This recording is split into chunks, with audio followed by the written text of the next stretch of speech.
the names and symbols of the Holy Spirit. ప్రభువైన యేసుక్రీస్తు నామంలో మీకందరికి వందనాలు తెలియజేస్తున్నాను. పరిశుద్ధాత్మ సిద్ధాంతం 3వ భాగం, పరిశుద్ధాత్మ యొక్క నామాలు మరియు చిహ్నాలు. పరిచయం.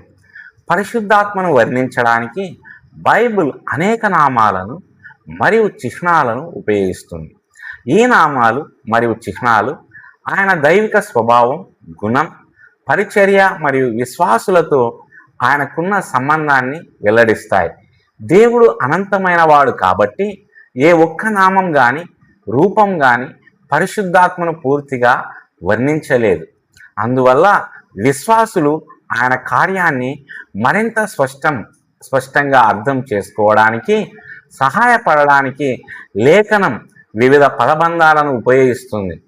పరిశుద్ధాత్మ యొక్క నామాలు ఆయన దైవత్వాన్ని, పరిశుద్ధతను, సత్యాన్ని, శక్తిని మరియు దేవుని ప్రజలతో ఆయనకున్న సంబంధాన్ని నొక్కి చెబుతాయి. పరిశుద్ధాత్మ యొక్క చిహ్నాలు గాలి, అగ్ని, నీరు, నూనె మరియు పావురం వంటి దృశ్యమాన రూపాల ద్వారా ఆత్మీయ వాస్తవాలను వివరిస్తాయి. ఈ చిహ్నాలు పరిశుద్ధాత్మను కేవలం వస్తువులుగా తగ్గించడానికి ఉద్దేశించినవి కావు, కానీ విశ్వాసుల జీవితాలలో ఆయన పరిచర్యను మరియు కార్యాన్ని వివరించడానికి సహాయపడతాయి. పరిశుద్ధాత్మ యొక్క నామాలు మరియు చిహ్నాల అధ్యయనం క్రైస్తవ అవగాహనను సుసంపన్నం చేస్తుంది మరియు విమోచన మరియు పరిశుద్ధీకరణలో ఆయన సన్నిధి మరియు కార్యాచరణ పట్ల ప్రశంసను పెంచుతుంది. ఇందులో 12 ప్రధాన విషయాలు కలవు. మొదటగా పరిశుద్ధాత్మ యొక్క నామాలు. బైబిల్ పరిశుద్ధాత్మకు అనేక నామాలను మరియు బిరుదులను ఇస్తుంది. ప్రతి బిరుదు ఆయన వ్యక్తిత్వం మరియు కార్యం యొక్క ఒక నిర్దిష్ట అంశాన్ని వెల్లడిస్తుంది. మొదటగా పరిశుద్ధాత్మ. అత్యంత సాధారణమైన బిరుదు పరిశుద్ధాత్మ. మత్తయి 28:19 ఇలా చెబుతుంది, తండ్రి, కుమారుడు మరియు పరిశుద్ధాత్మ నామమున వారికి బాప్తిసం ఇచ్చుచున్నాడు. పరిశుద్ధత అనే పదం ఆయన సంపూర్ణ పవిత్రతను మరియు పాపము నుండి వేరుగా ఉండడాన్ని నొక్కి చెబుతుంది. పరిశుద్ధత ఆయన స్వభావానికి మరియు పరిచర్యకు అత్యవసరం. రెండవదిగా దేవుని ఆత్మ. ఆదికాండం 1:2 ఇలా చెబుతోంది, మరియు దేవుని ఆత్మ నీళ్ళ మీద సంచరించుచుండెను. ఈ బిరుదు ఆత్మ యొక్క దైవిక మూలాన్ని మరియు తండ్రితో ఆయనకున్న ఐక్యతను నొక్కి చెబుతుంది. ఆత్మ పూర్తిగా దేవునికి చెందినవాడు, ఎందుకంటే ఆయనే దేవుడు. మూడవదిగా క్రీస్తు ఆత్మ. రోమా 8:9 ఇలా చెబుతుంది, ఎవరికైతే క్రీస్తు ఆత్మ ఉండదో వాడు ఆయనకు చెందినవాడు కాడు. ఈ శీర్షిక క్రీస్తుకు మరియు పరిశుద్ధాత్మకు మధ్య ఉన్న సాన్నిహిత సంబంధాన్ని చూపిస్తుంది. ఆత్మ క్రీస్తును మహిమపరుస్తుంది మరియు క్రీస్తు చేసిన కార్యాలను విశ్వాసులకు వర్తింపచేస్తుంది. నాలుగవదిగా సత్యస్వరూపి అయిన ఆత్మ. యోహాను 16:13లో యేసు ఇలా ప్రకటించారు, సత్యస్వరూపైన ఆత్మ మిమ్మును సంపూర్ణ సత్యములోనికి నడిపించును. పరిశుద్ధాత్మ దైవిక సత్యాన్ని వెల్లడిస్తుంది మరియు విశ్వాసులను ఆధ్యాత్మిక పొరపాట్ల నుండి రక్షిస్తుంది. 5 ఆదరణకర్త. యోహాను 14:16లో యేసు పరిశుద్ధాత్మను ఆదరణకర్త అని పిలిచారు. గ్రీక్ పదం పారాక్లెటోస్ అంటే సహాయకుడు, పక్షపాతి, న్యాయవాది, సలహాదారు లేదా సహాయం చేయడానికి పక్కన పిలువబడిన వ్యక్తి అని అర్థము. ఈ బిరుదు ఆత్మ యొక్క ప్రోత్సాహం, మార్గదర్శకత్వం మరియు మద్దతు అనే పరిచర్యను నొక్కి చెబుతుంది. 6వది కృపాత్మ. హెబ్రీ 10:29 ఇలా ప్రస్తావిస్తుంది, కృపాత్మ. పరిశుద్ధాత్మ దేవుని కృపను విశ్వాసులకు అనువర్తింపచేస్తుంది మరియు వారి పవిత్రీకరణ నిమిత్తం వారి అంతరంగంలో పనిచేస్తుంది. 7వదిగా దత్తపుత్రాత్మ. రోమా 8:15 ఇలా చెబుతుంది, మీరు దత్తపుత్రాత్మను పొంది ఉన్నారు, తాము దేవుని పిల్లలమని పరిశుద్ధాత్మ విశ్వాసులకు నిశ్చయతను కలిగిస్తుంది. 8 నిత్యమైన ఆత్మ. హెబ్రీ 9:14 ఆయన ఇలా చూపిస్తుంది. నిత్యమైన ఆత్మ. ఈ బిరుదు ఆయన యొక్క నిత్యమైన దైవిక స్వభావాన్ని వెల్లడిస్తుంది. 9 మహిమాత్మ. 1 పేతురు 4:14 ఇలా చెబుతుంది. మహిమాత్మయు దేవుని ఆత్మయు మీ మీద నిలిచి ఉన్నది. దేవుని ఆత్మ దేవుని మహిమను వెల్లడిస్తుంది మరియు శ్రమల సమయములో విశ్వాసులను బలపరుస్తుంది. 10 జీవాత్మ. రోమా 8:2 ఇలా ప్రస్తావిస్తుంది. క్రీస్తు యేసునందలి జీవాత్మ. పరిశుద్ధాత్మ ఆధ్యాత్మిక జీవాన్ని మరియు పాపము నుండి విముక్తిని ప్రసాదిస్తుంది. 2వ ప్రధాన విషయం పరిశుద్ధాత్మ యొక్క చిహ్నాలు. పరిశుద్ధాత్మ యొక్క పరిచర్యను మరియు స్వభావాన్ని వివరించడానికి బైబిల్ అనేక చిహ్నాలను ఉపయోగిస్తుంది. 3 గాలి అనే చిహ్నం. గాలి అనేది పరిశుద్ధాత్మకు సంబంధించిన అత్యంత ముఖ్యమైన చిహ్నాలలో ఒకటి. మొదటగా బైబిల్ ప్రస్తావనలు. యోహాను 3:8 ఇలా చెబుతుంది.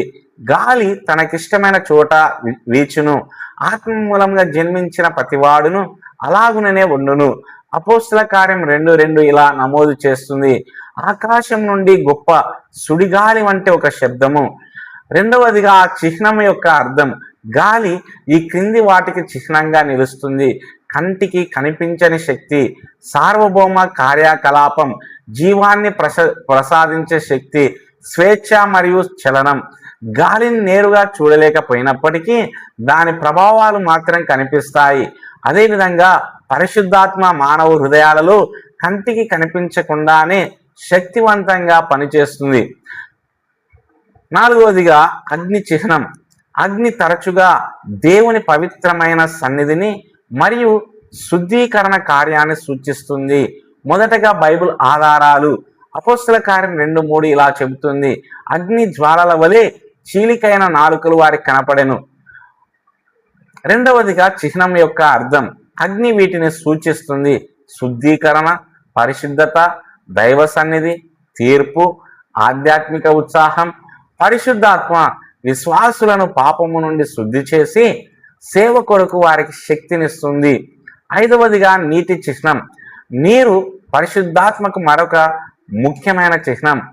మొదటగా బైబిల్ ఆధారాలు. యోహాను 7:38-39 ఇలా చెబుతుంది. ఆయన గర్భములో నుండి జీవజల నదులు ప్రవహించును. యేసు ఈ మాటలను ఆత్మను గూర్చి పలికెను. 2వదిగా చిహ్నం యొక్క అర్థం. నీరు వీటిని సూచిస్తుంది. ఆధ్యాత్మిక శుద్ధీకరణ, తాజాదనం, జీవితం, సంతృప్తి, ఫలవంతం. నీరు భౌతిక జీవితాన్ని ఎలా నిలబెడుతుందో పరిశుద్ధాత్మ ఆధ్యాత్మిక జీవితాన్ని నిలబెడుతుంది. 6వదిగా నూనె చిహ్నం.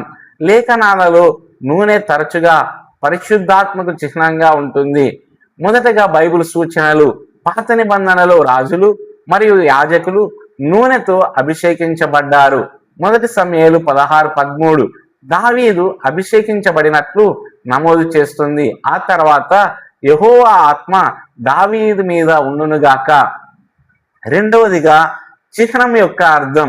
నూనె వీటిని సూచిస్తుంది. ప్రతిష్ట, శక్తినివ్వడం, స్వస్థత, ఆనందం, జ్ఞానోదయం. ఆత్మ విశ్వాసులను సేవ మరియు పరిచర్య కొరకు సిద్ధపరుస్తుంది. 7వదిగా పావురం చిహ్నం. పావురం పరిశుద్ధాత్మకు ఒక అందమైన చిహ్నం. మొదటగా బైబిల్ ప్రస్తావనలు. యేసు బాప్తిస్మా సమయంలో పరిశుద్ధాత్మ పావురం రూపంలో ఆయన మీదకి దిగి వచ్చెను. లూకా 3:22. 2వదిగా చిహ్నం యొక్క అర్థం. పావురం వీటిని సూచిస్తుంది. పవిత్రత, శాంతి, సాత్వికత, నిర్దోషత్వం, దైవ ఆమోదం.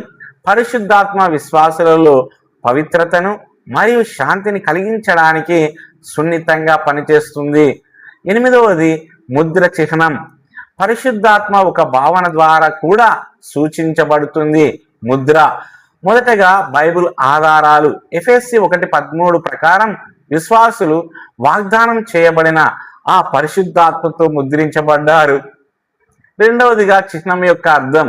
ముద్ర ఈ క్రింది వాటికి చిహ్నం: యాజమాన్యం, భద్రత, ప్రామాణికత, రక్షణ. పరిశుద్ధాత్మ విశ్వాస యొక్క రక్షణకు మరియు దేవునితో అతని సంబంధానికి హామీ ఇస్తుంది. 9 హామీ లేదా పూచీకత్తు యొక్క చిహ్నం. పరిశుద్ధాత్మను రక్షణ యొక్క పూచీకత్తు లేదా హామీ అని పిలుస్తారు. మొదటగా బైబిల్ ఆధారాలు. 2 కొరింథీ 1:22 ప్రకారం దేవుడు మన హృదయాల్లో ఆత్మ యొక్క పూచీకత్తును ఇచ్చాడు. రెండవదిగా చిహ్నం యొక్క అర్థం. ఇది వీటిని సూచిస్తుంది: భరోసా, భవిష్యత్ వారసత్వం, విమోచన నిశ్చయత, నిత్య రక్షణ భద్రంగా ఉందని ఆత్మ విశ్వాసులకు హామీ ఇస్తుంది. పదవదిగా వస్త్రధారణ చిహ్నం. పరిశుద్ధాత్మను వస్త్రం లేదా కప్పుగా సూచిస్తారు. మొదటగా బైబిల్ ఆధారాలు. లూకా 24:49 ఇలా చెబుతుంది: పైనుండి శక్తిని పొందుదురుగాక. రెండవదిగా చిహ్నం యొక్క అర్థం. ఈ చిహ్నం వీటిని నొక్కి చెబుతుంది: ఆధ్యాత్మిక శక్తి, సేవకు సంసిద్ధత, దైవిక సామర్థ్యం. విశ్వాసులు పరిచర్య కొరకు ఆత్మశక్తిపై ఆధారపడతారు. 11వదిగా నామాలకు మరియు చిహ్నాలకు మధ్య ఐక్యత. పరిశుద్ధాత్మ యొక్క నామాలు మరియు చిహ్నాలు ఆయన పరిచర్యను సంపూర్ణంగా అర్థం చేసుకోవడానికి కలిసి పనిచేస్తాయి. ఉదాహరణకు సత్య స్వరూపి, బోధన మరియు మార్గదర్శకత్వానికి సంబంధించినది. నీరు శుద్ధీకరణకు మరియు జీవానికి చిహ్నం. అగ్ని పవిత్రీకరణకు చిహ్నం. తైలం శక్తికి చిహ్నం. గాలి అదృశ్య శక్తికి చిహ్నం. ఇవన్నీ కలిసి రక్షణ మరియు పవిత్రీకరణలో ఆత్మ చేసే పని యొక్క గొప్పతనాన్ని వెల్లడిస్తాయి. 12 నామాలు మరియు చిహ్నాల ఆచరణాత్మక ప్రాముఖ్యత. మొదటగా ఆత్మ పరిచర్యను అర్థం చేసుకోవడం. పరిశుద్ధాత్మ ఎలా పనిచేస్తాడో అర్థం చేసుకోవడానికి నామాలు మరియు చిహ్నాలు విశ్వాసులకు సహాయపడతాయి. 2 విశ్వాసులకు ప్రోత్సాహం. ఈ చిహ్నాలు క్రైస్తవులకు ఆత్మ యొక్క ఓదార్పును, మార్గదర్శకత్వాన్ని మరియు శక్తిని గుర్తు చేస్తాయి. 3వదిగా పరిశుద్ధమైన జీవితానికి ప్రేరణ. ఆత్మ పరిశుద్ధుడు కాబట్టి విశ్వాసులు పరిశుద్ధతను వెంబడించాలి. 4వదిగా ఆత్మపై ఆధారపడడం. నీరు, నూనె మరియు గాలి అనే చిహ్నాలు విశ్వాసులు నిరంతరం ఆత్మపై ఆధారపడాలని గుర్తు చేస్తాయి. ముగింపు.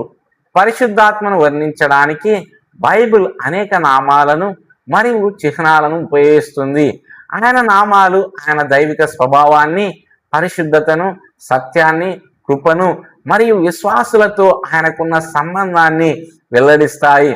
ఆయన చిహ్నాలు ఆయన శక్తిని, స్వచ్ఛతను, జీవమిచ్చే కార్యాన్ని, మార్గదర్శకత్వాన్ని మరియు ఆత్మీయ పరిచర్యను వివరిస్తాయి. పరిశుద్ధాత్మ దేవుని ఆత్మ, క్రీస్తు ఆత్మ, సత్య స్వరూపి మరియు ఆదరణకర్త. ఆయన గాలి, అగ్ని, నీరు, నూనె, పావురం, ముద్ర మరియు ఆయన దైవిక కార్యాన్ని తెలియజేసే ఇతర రూపాల ద్వారా సూచించబడ్డాడు. ఈ బైబిల్ నామాలు మరియు చిహ్నాలు విశ్వాసులు పరిశుద్ధాత్మ యొక్క గొప్పతనాన్ని గ్రహించడానికి సహాయపడతాయి మరియు ప్రతిరోజు ఆయన మార్గదర్శకత్వం మరియు శక్తి కింద జీవించడానికి వారిని ప్రోత్సహిస్తాయి. దేవుడు ఈ మాటలను దీవించి ఆశీర్వదించునుగాక. ఆమేన్.